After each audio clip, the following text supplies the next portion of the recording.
Hello दोस्तों, बुनियाद education में आप सभी का स्वागत है।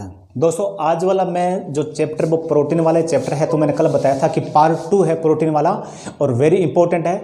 तो सबसे पहले मैंने आपको क्वेश्चन पूछा था, आपसे मैं क्वेश्चन पूछा था कि संसार में सबसे पहले मुर्गी आई थी या सबसे पहले अंडा आया था। या फिर दूसरा क्वेश्चन मैंने पूछा था कि पुर्तगाल का जो यात्री था वास्को डी गामा भारत में किस लिए आया था।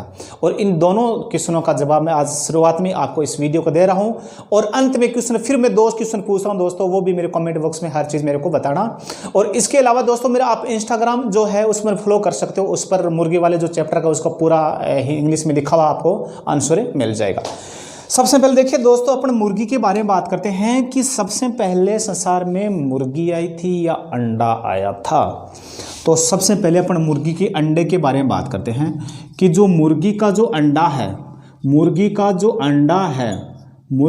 अंडा है और अंडे में दोस्तों 2 प्रकार की प्रोटीन पाई जाती है। मुर्गी के अंडे में 2 प्रकार की प्रोटीन पाई जाती है। सबसे पहले देखिए जैसे मान लीजिए ये मुर्गी का अंडा है और मुर्गी के जो अंडे का जो बाहरी कवच होता है, मुर्गी के अंडे का जो बाहरी कवच होता है ये किसका बना होता है? ये कैल्शियम धातु का बना होता है, ये कैल्शियम से बना होता है। इसके अलावा ये जो कवच है ये कैल्शियम से तो बना होता ही है, इसके अलावा इसमें एक प्रोटीन और है। और वो प्रोटीन कौन सी है? तो वो प्रोटीन दोस्तों है वो है एल्ब्यूमिन प्रोटीन। कौन सी है? Albumin protein.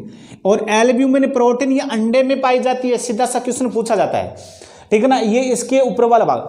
फिर देखिए दोस्तों जो अंडा होता है और अंडे के अंदर जो पीले वाला जो भाग होता है, अंडे के अंदर आपने देखा होगा कि अंडे के अंदर जो पीले वाला भाग होता है, जो पीली जो उसकी जर्दी होती है, ठीक है ना, तो उसमें कौन सी प्रोटीन पाई जाती है? इसमें प्रोटीन पाई जाती है विटेलाइन प्रोटीन। कौन सी प्रोटीन पाई जाती है? विटेलाइन प्रोटीन पाई जाती है।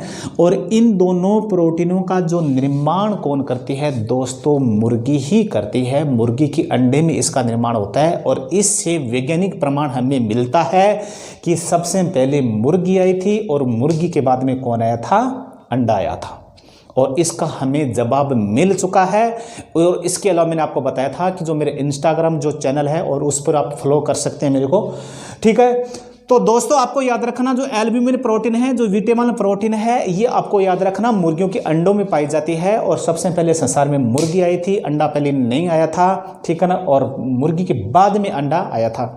फिर दूसरा क्वेश्चन दोस्तों मैंने आपको क्या बचा था? दूसरा मैंने क्वेश्चन पूछा था कि जो वास्को डी गामा था, कौन था वास्को डी गामा?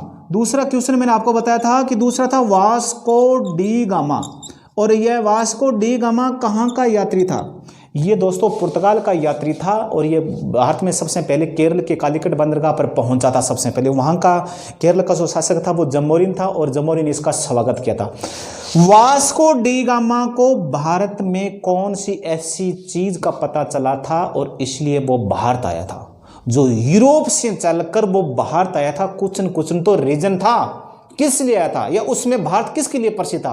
या अपन कहते हैं कि प्राचीन काल में भारत को सोने की चिड़िया कहते हैं। या वो सोने के लिए आया था या किसके लिए आया था? नहीं दोस्तों, वो आया था वास्को डी गामा किसके लिए आया था? वो भारत में मसालों की खोज के लिए आया था। सबसे पहले कहां पहुंचा था? सबसे पहले वो केरल में पहुंचा था। और केरल किसके लिए प्रसिद्ध दोस्तों? केरल संपूर्ण भारत में मसालों के लिए प्रसिद्ध है और इसीलिए केरल को अपन क्या कहते हैं? मसालों का बगीचा कहते हैं। और दोनों क्वेश्चनों के दोस्तों मैंने आपको जवाब दे दिया है कि वास्को डी गामा मसालों के लिए आया था। और मुर्गी जो अंडा है इनमें सबसे पहले कौन आई था? सबसे पहले मुर्गी आई थी। क्योंकि जो ये अंडे का जो ये दोनों प्रोटीन है, ये दोनों प्रोटीन किस में पाई जाती है? अंडे में ही पाई जाती है। अब आगे देखिए दोस्तों, आगे वाला अपने देखते हैं कि प्रोटीन्स में कुछ भी अपना चैप्टर बच गया था, तो आगे कौन कौन सी प्रोटीन है वो अपने सबसे पहले देखते हैं। सबसे पहले देखिए दोस्तों, अपनी जो मांसपेशियां हैं, अपनी जो मसल्स है, अपनी जो मांसपेशियां हैं, और अपनी मांसपेशियां किस प्रोटीन से बनी होती है? मतलब अपनी मसल्स किन 2 प्रोटीन से बनी होती है? दोस्तों अपनी जो मांसपेशियां हैं ये 2 प्रोटीन से मिलकर बनी होती है। एक तो है मायोसिन प्रोटीन, एक तो कौन सी है? Myosin protein. और दूसरी कौन सी है? दूसरी है दोस्तों एक्टिन प्रोटीन। एक्टिन प्रोटीन और मायोसिन प्रोटीन, इन दोनों से अपनी मांसपेशियां बनी होती है। और ये किस प्रकार की प्रोटीन है? ये संरचनात्मक प्रोटीन है। फिर आपसे पूछ ले जाए कि अपनी अस्थियां, अपनी हड्डियां, अपनी हड्डियां किस प्रोटीन से बनी होती है? तो दोस्तों अपने बात बताना, अपनी हड्डियां और ओसिन प्रोटीन से बनी होती है। अपना जो हड्डियां हैं वो ओसिन प्रोटीन से बनी होती है, मांसपेशियां वो मायोसिन एक्टिन से प्रोटीन से बनी होती है। ये दोनों किस प्रकार की प्रोटीन है? ये दोनों संरचनात्मक प्रकार की प्रोटीन है। किस प्रकार की प्रोटीन है? संरचनात्मक प्रोटीन है। फिर एल्ब्यूमिन प्रोटीन के बारे में देखो दोस्तों, बता दिए, एक बार और बताऊं। एल्ब्यूमिन प्रोटीन, एल्ब्यू प्रोटीन के बारे में और देखिए, ये सबसे ज्यादा अपने जो शरीर में जो प्लाज्मा है, जो रक्त का भाग है, उस प्लाज्मा में ये प्रोटीन पाई जाती है। ये एल्ब्यूमिन अपने प्लाज्मा में पाई जाती है। इसके अलावा ये किस में पाई जाती है? अंडे में भी पाई जाती है। और फिर देखिए, मैंने कल भी बताया था, जो कल वाले चैप्टर में, जो रक्त का थक्का बनाने वाली प्रोटीन कौन सी है? रक्त को तरल अवस्था में रखने वाली प्रोटीन कौन सी है? थक्का के बारे में देखिए दोस्तों, दो प्रोटीन हैं। एक का तो नाम है फाइब्रिनोजेन, एक का नाम है फाइब्रिनोजेन और दूसरी का क्या नाम है? प्रोथ्रोम्बिन। दूसरी का क्या नाम है? प्रोथ्रोम्बिन। और ये दोनों प्रोटीन दोस्तों क्या करती है? ये दोनों प्रोटीन रक्त का थक्का बनाती है। रक्त का थक्का बनाती है, हिंदी में वो दूसरी जगह कहते हैं सकंदन बनाती है। इंग्लिश में क्या कहते हैं? इंग्लिश में क्लोटिंग कहते हैं। कौन सी प्रोटीन रक्त का थक्का या क्लोटिन बनाती है? Fibrinogen, prothrombin. थक्का कह दीजिए, सकंदन कह दीजिए, इंग्लिश में क्लोटिंग कह दीजिए। ये दोनों की दोनों प्रोटीन क्या बनाती है? रक्त का थक्का बनाती है। लेकिन आपसे सीधा सा पूछ ले जाए कि यह तो है सकंदन, एक नाम आता है प्रतिसकंदन। क्या नाम आता है? प्रतिसकंदन। सीधा सा पूछ ले जाए कि प्रतिसकंदन प्रकार की प्रोटीन कौन सी है? ये तो थक्का बनाती है, दूसरी रक्त को तरल अवस्था में रखती है, उसको अपन क्या कहते हैं? प्रतिसकंदन। और प्रतिसकंदन दोस्तों कौन सी प्रोटीन है? Heparin protein. कौन सी प्रोटीन है? Heparin protein. ये हिपेरिन प्रोटीन एक प्रतिसकंदन प्रकार की प्रोटीन है, जो अपने शरीर के अंदर रक्त को जमने नहीं देती है। आप कोरोना काल में एक चीज देखा हुआ था, जैसे एक पत्रकार था रोहित सरदाना, और उसकी मृत्यु हो गई थी। कोरोना काल में उसकी मृत्यु हो गई थी। उसके डेथ का जो कारण बताया गया था ना, उसके डेथ का कारण बताया था हार्ट अटैक।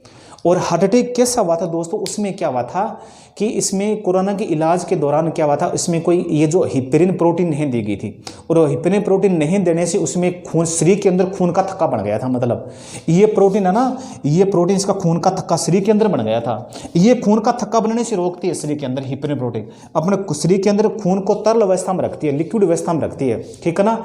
और उस फिर पत्रकार है जो रोहित सरदाना, उसकी क्या हो जाती है? मृत्यु हो जाती है। तो आपको याद रखना, कोरोना काल में डॉक्टरों ने हिपेरिन का इंजेक्शन भी दिया, जो कोरोना के जो मरीज थे, क्योंकि उनसे क्या होता है, उनका खून जो है, उनका जो ब्लड है वो तरल अवस्था में बना रहे। फिर आगे देखिए दोस्तों, आगे वाली कौन कौन सी प्रोटीन है? फिर देखिए दोस्तों, एंटीबॉडीज। क्या है? एंटीबॉडीज। ये एंटीबॉडीज एक भी क्या है? प्रोटीन है। एंटीबॉडीज एक प्रोटीन है। फिर है ये किस प्रकार की प्रोटीन है? एंटीबॉडीज दोस्तों आपको याद रखना, ये सुरक्षात्मक प्रोटीन है। एंटीबॉडीज ये सुरक्षात्मक प्रोटीन है। ये अपने शरीर की सुरक्षा करती है, अपने शरीर की रोग प्रतिरोधक बनाए रखती है। और इनको अपने क्या कहते हैं? एंटीबॉडीज प्रोटीन के नाम से जानते हैं। किस नाम जानते हैं? Anti protein. फिर हीमोग्लोबिन है। हीमोग्लोबिन भी एक प्रोटीन है। हीमोग्लोबिन के बारे में देखिए दोस्तों, जो हीमोग्लोबिन है, और हीमोग्लोबिन भी क्या है? एक प्रकार की प्रोटीन है। और हीमोग्लोबिन के बारे में आप सभी जानते हो कि हीमोग्लोबिन में लोहा धातु पाई जाती है। हीमोग्लोबिन लोहा धातु से बनी होती है। हीमोग्लोबिन क्या करती है? अपने शरीर में हीमोग्लोबिन प्रोटीन का क्या कार्य है? तो दोस्तों अपने शरीर में जो हीमोग्लोबिन प्रोटीन है, और इसका कार्य क्या है? ये अपने क्या करती है? ऑक्सीजन का संवहन करती है।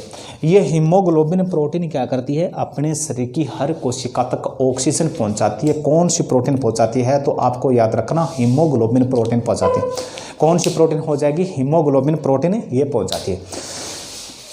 फिर ये जो प्रोटीन सबसे ज्यादा किस में पाई जाती है, ये अपने क्वेश्चन देखते हैं। तो आपने देखा है कि प्रोटीन सबसे ज्यादा क्वेश्चन आपने एक ही नाम आता है, सोयाबीन। सोयाबीन में प्रोटीन सबसे ज्यादा नहीं पाई जाती है। प्रोटीन का जो सबसे अच्छा स्रोत है दोस्तों, वो है एक शैवाल। और उस शैवाल का नाम क्या है? उस शैवाल का नाम है क्लोरेला शैवाल। ये क्लोरेला शैवाल है ना, और इस क्लोरेला शैवाल में सबसे ज्यादा प्रोटीन पाई जाती है। इसमें सबसे ज़्यादा कितने परसेंट प्रोटीन पाई जाती है? लगभग 70-72% इसमें प्रोटीन पाई जाती है। फिर दोस्तों कौन सा है? फिर है मशरूम। कौन सा है? मशरूम। और मशरूम में प्रोटीन पाई जाती है 52%। और फिर होता है सोयाबीन। फिर कौन सी हो जाता है कि सोयाबीन, और सोयाबीन में प्रोटीन पाई जाती है 42%।